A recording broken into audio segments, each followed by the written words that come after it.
فاسألوا أهل الذكر إن كنتم لا تعلمون.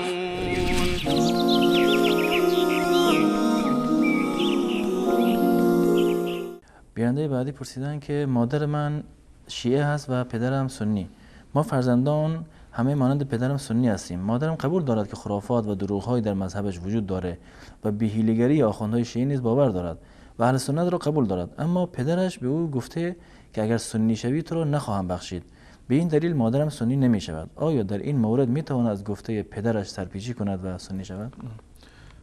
یک مسئله که در مذهب شیعه هست و متاسفانه روز به روز این دکانداران مذهبی اینو بیشتر تبلیغ میکنند، این بدعات و خرافاتی هست که در هر زمانی متاسفانه بیشتر از گذشته به دامن مذهب تشیع میچسبد و اضافه میکنند آیین‌هایی رو و مراسمی رو به عنوان مراسم عبادی یا مراسمی که معنوی به قول خودشون دستشون باز هست برای ایجاد چنین مراسم و چنین عبادت‌های نوینی که در دین اضافه میکنند و اینها را تقرب میدونند به درگاه الله متعال، در صورتی که تقرب به درگاه الله متعال همون تقربی هست که رسول الله انجام دادند.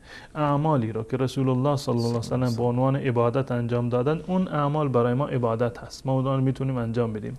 اما خرافات و بدعات دیگری که به مرور زمان به دامن اسلام چسبیده، این هیچ ربطی به اسلام نداره و هیچ گونه تقربی به درگاه الله متعال نیست.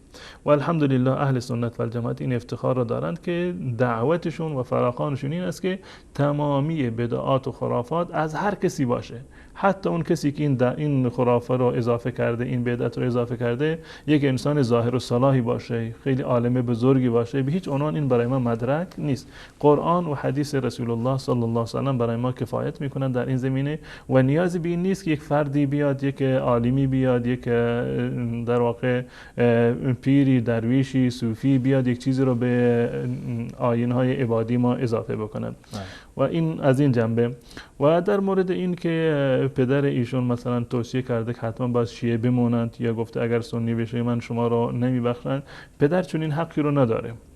پدر به هیچ عنوان چنین حقی رو نداره که پسر خودش رو، فرزند خودش رو، دختر خودش رو مجبور بکند که شما باید مثل من فکر بکنید، دینتون باید مثل دین من باشه، اون مذهبی رو که من دارم شما پیرو اون مذهب باشی، وگرنه من شیرم در واقع حق خودم رو نمیبخشم، یا مادر بگه من شیرم رو حلالتون نمیکنم اگر تغییر مذهب دادید.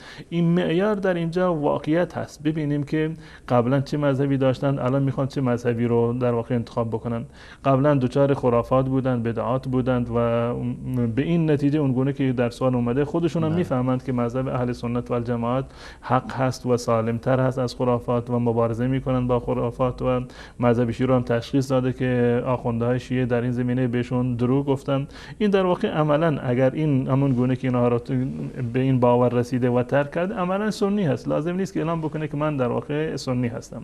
و روایتی هست حضرت ابو هریره رضی الله تعالی عنه نقلش کرده، این مطلب رو میشه بر اون قیاس کرد. ایشون میگوید که رسول الله صلی الله علیه و سلم فرمودند من حلف علی یمین فرع غیرها خیرا منها.